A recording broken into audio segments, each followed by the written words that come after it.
Et si la véritable arme, ce n'était pas le missile lui-même, mais la peur qu'il sème dans chaque camp?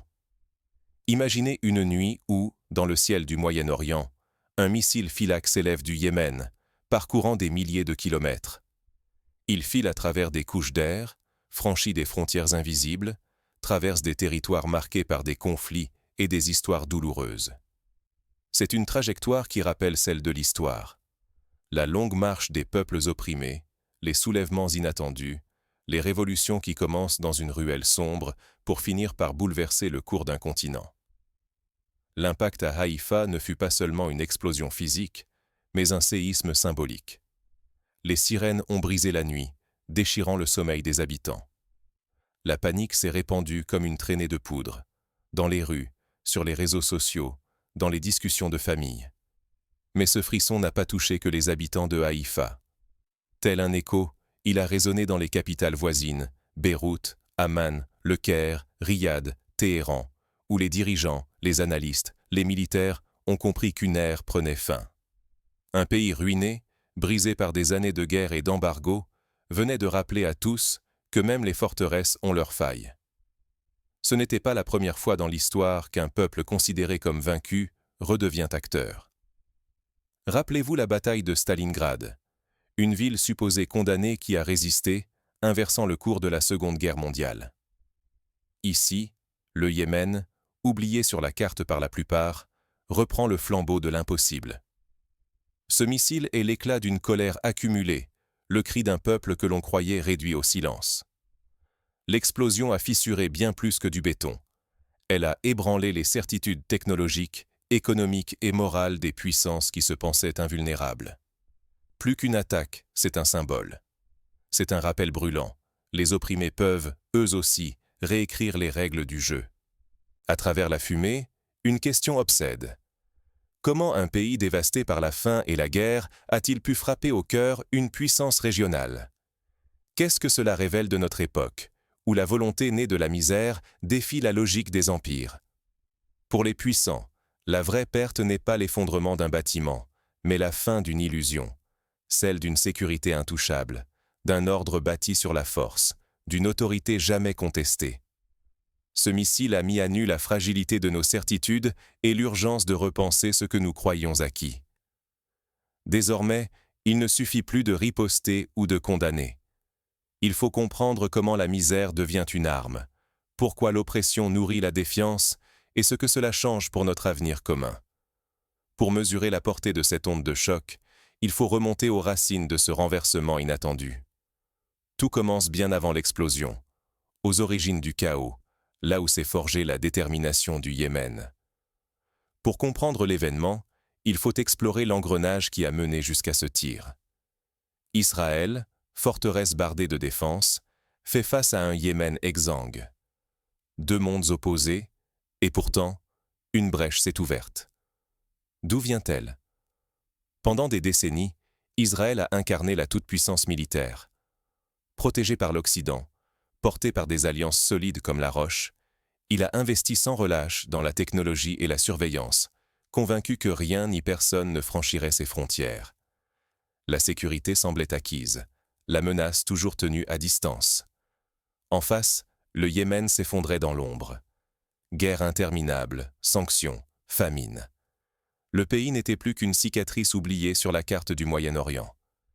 Sa survie paraissait presque un miracle, tant tout, des routes aux écoles, s'écroulaient sous le poids de la misère et du blocus. Mais la détresse forge ce que la stabilité endort.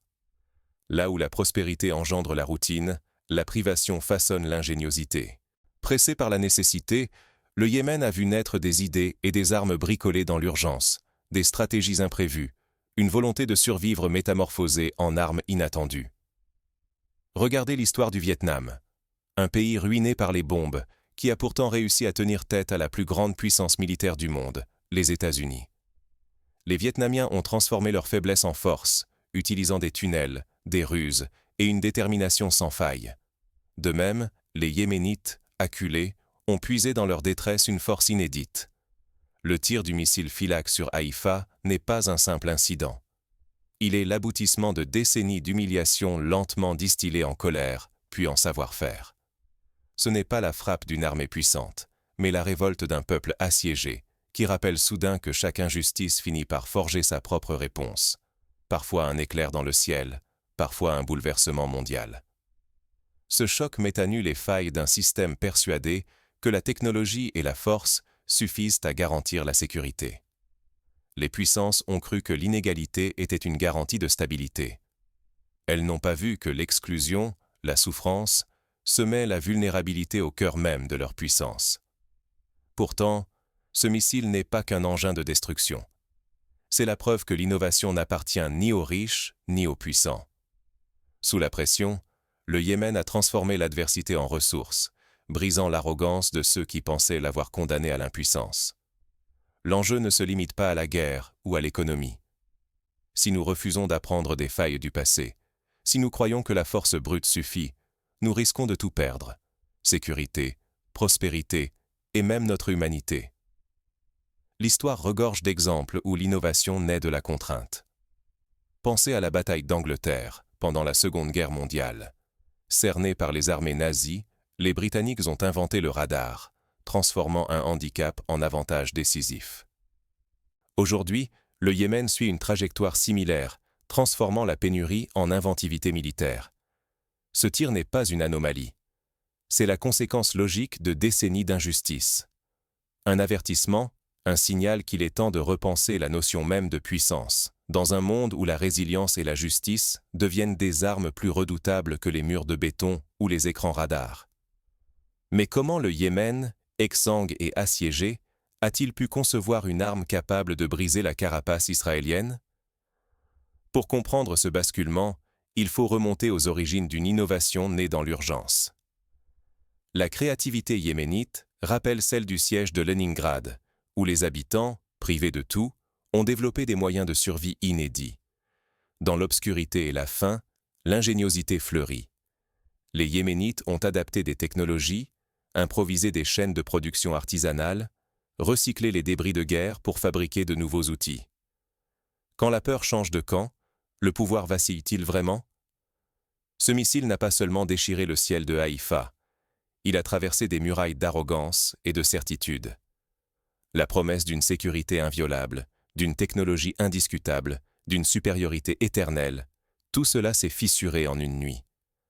L'impensable est survenu.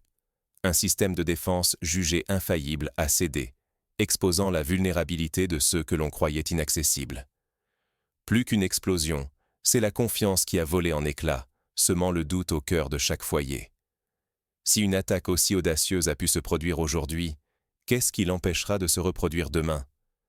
L'incertitude s'insinue, corrosive et persistante. Les routines les plus banales deviennent soudain fragiles. L'économie chancelle sous le poids d'une menace invisible, imprévisible. Les marchés oscillent, les investisseurs retiennent leur souffle, les familles s'interrogent. Où est passée la promesse de stabilité? Prenons l'exemple de l'attentat du 11 septembre 2001. Il n'a pas seulement détruit des tours, il a ébranlé la confiance dans la sécurité américaine, bouleversé l'économie mondiale, changé la façon dont chacun perçoit le danger. De la même manière, le missile yéménite envoie un signal. Nul n'est à l'abri, même les forteresses modernes. La guerre asymétrique impose de nouvelles règles. Dans l'ombre, l'innovation n'est plus un luxe, mais une nécessité de survie. Les puissants misent sur la sophistication, mais les opprimés misent sur l'audace et la ruse. Là où l'humiliation s'accumule, elle se mue en force de frappe inattendue. Désormais, le champ de bataille appartient aussi à ceux qui savent détourner la peur, perturber les certitudes, renverser les hiérarchies. La technologie la plus avancée n'offre plus de garantie absolue. C'est l'imprévu qui devient l'arme principale. Le choc psychologique est profond. Entre sidération et colère, la population réalise que la sécurité n'est plus acquise. Chaque sirène, chaque rumeur, rappelle la fragilité de l'ordre établi. L'angoisse rampe dans les rues, s'invite dans les réunions, divise les familles. La puissance pure ne suffit plus à dicter le droit. Désormais, celui qui sait transformer la peur en arme stratégique modifie les règles du jeu. La domination n'est plus unilatérale. L'égalité se mesure dans la capacité à imposer l'incertitude, a forcé l'adversaire à douter. Le missile yéménite, né de la précarité, a prouvé que le faible d'hier peut aujourd'hui réécrire les équations du pouvoir. Ce n'est plus seulement un territoire ou une victoire militaire qui est en jeu, mais la confiance d'une société entière, la crédibilité des alliances, les milliards investis au nom de la sécurité. Si ce sentiment s'effondre, c'est la stabilité régionale, peut-être mondiale, qui risque de s'écrouler, entraînant tout dans un effet domino incontrôlable. Ce missile a ouvert une brèche dans l'ordre mondial, révélant l'ampleur du basculement en cours. Mais comment les acteurs politiques et militaires vont-ils répondre à cette nouvelle donne? Quand l'hypocrisie éclate au grand jour, la notion même de justice internationale vacille. Après l'explosion au-dessus de Haïfa, une onde de choc traverse la planète. Ce missile n'a pas seulement déchiré le ciel, il a fissuré les certitudes et dévoilé des fractures longtemps ignorées. Les réactions officielles, apparemment unanimes, trahissent un double standard devenu intenable. La résistance des opprimés est aussitôt criminalisée, tandis que la violence des puissants reste rationalisée, parfois même glorifiée. Ce contraste brutal fait voler en éclats le mythe d'un droit universel. Le missile yéménite n'est plus un simple fait militaire, il devient symbole. Il transperce le discours dominant, arrache le masque de la légitimité et force chacun à observer qui a le droit de frapper, qui a le devoir de se taire. En quelques heures, l'attaque révèle l'arbitraire d'un ordre international bâti sur des intérêts, non sur des principes. Ce geste fait office de signal.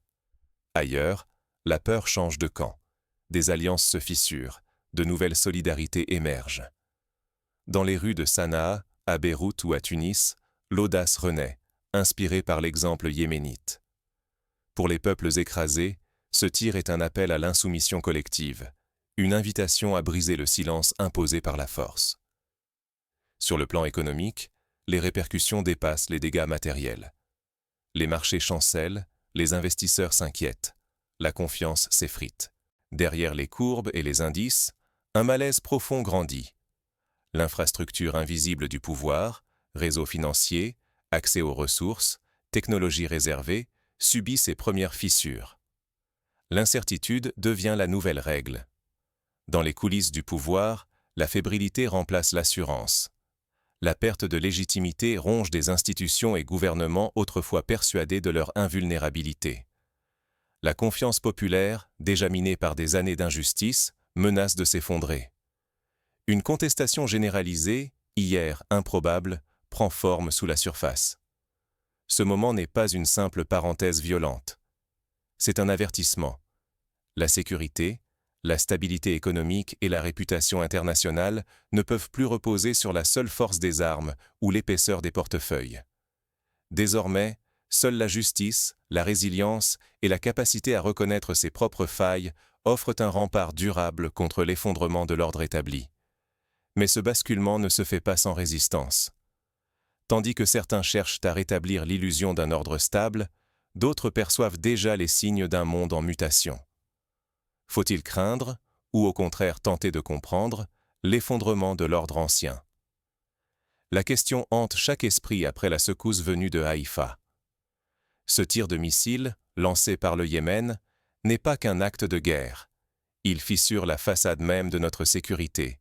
Il ébranle la confiance que nous plaçons dans la force brute. L'illusion d'une supériorité technologique indiscutable vole en éclats. Désormais, la sécurité ne dépend plus seulement des murs, des flottes d'armées ou des algorithmes sophistiqués. Elle repose sur la justice ressentie et sur la reconnaissance partagée. L'injustice est devenue une arme de mobilisation massive, contre laquelle les drones ne peuvent rien. Le monde oublie trop souvent une vérité essentielle. C'est dans la contrainte que naît l'innovation. Ceux que l'on croyait condamnés à la misère puisent dans l'adversité une créativité désespérée. La résilience, jadis slogan creux, devient l'arme imprévisible des faibles qui retourne les calculs des puissants. Il est temps de repenser les notions de faible et de fort. Car parfois, la détermination et la rage de n'avoir plus rien à perdre surpassent la puissance du feu. Le Yémen l'a prouvé. Là où l'on pensait que tout était perdu, la volonté défie l'acier et l'argent. Mais pour que cette prise de conscience ne reste pas lettre morte, il faut refuser la passivité. L'histoire ne s'écrit pas sans nous. Il est vital de questionner, sans relâche, les discours officiels, de dénoncer les hypocrisies qui justifient l'oppression au nom d'une sécurité illusoire. Regardons les mouvements de désobéissance civile à travers le monde. Les printemps arabes, le mouvement Solidarnosc en Pologne, les manifestations contre l'apartheid en Afrique du Sud. Tous ont commencé par une prise de conscience, un refus de l'indifférence. Chacun, citoyen, électeur, entrepreneur ou simple témoin, porte une part de la responsabilité. Refuser l'indifférence, c'est déjà résister. S'engager pour un ordre plus juste, c'est offrir une chance à la voix des opprimés d'être entendue, plutôt qu'étouffée ou ignorée sur la scène internationale. Ne pas comprendre ce qui se joue en ce moment, c'est risquer l'aveuglement. C'est s'exposer à la répétition des mêmes traumatismes, à de nouveaux échecs économiques, à l'aggravation des fractures sociales. L'histoire est formelle. L'injustice se retourne toujours contre ceux qui la fabriquent. Face à ce bouleversement, la vraie question n'est plus « combien de missiles seront tirés ?» mais plutôt « qui osera refuser l'ordre ancien et bâtir un futur où la résilience et la justice comptent plus que la force ?» Le choc de Haïfa a ouvert une brèche dans nos certitudes. Bientôt, d'autres signaux viendront ébranler ce qui restait de l'ancien monde. Pour ne pas sombrer dans l'impuissance, il est essentiel d'agir à plusieurs niveaux. Premièrement, à l'échelle individuelle, il s'agit de s'informer, de croiser les sources, de refuser la facilité des discours binaires.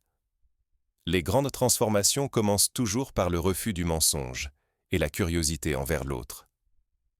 Deuxièmement, sur le plan collectif, il faut encourager la solidarité internationale, soutenir les ONG qui agissent sur le terrain, porter la voix de ceux que la guerre et la famine cherchent à réduire au silence. L'implication citoyenne, même à petite échelle, peut avoir des répercussions inattendues. Troisièmement, il convient d'exiger des dirigeants qu'ils rendent des comptes. Interroger les choix de politique étrangère, demander des enquêtes indépendantes, soutenir les médias d'investigation. La transparence est la première arme contre la manipulation et l'impunité. Enfin, il faut cultiver une culture de la résilience, investir dans l'éducation, l'accès à l'information, la santé mentale, la créativité. Ce sont là les véritables remparts contre la peur et la manipulation.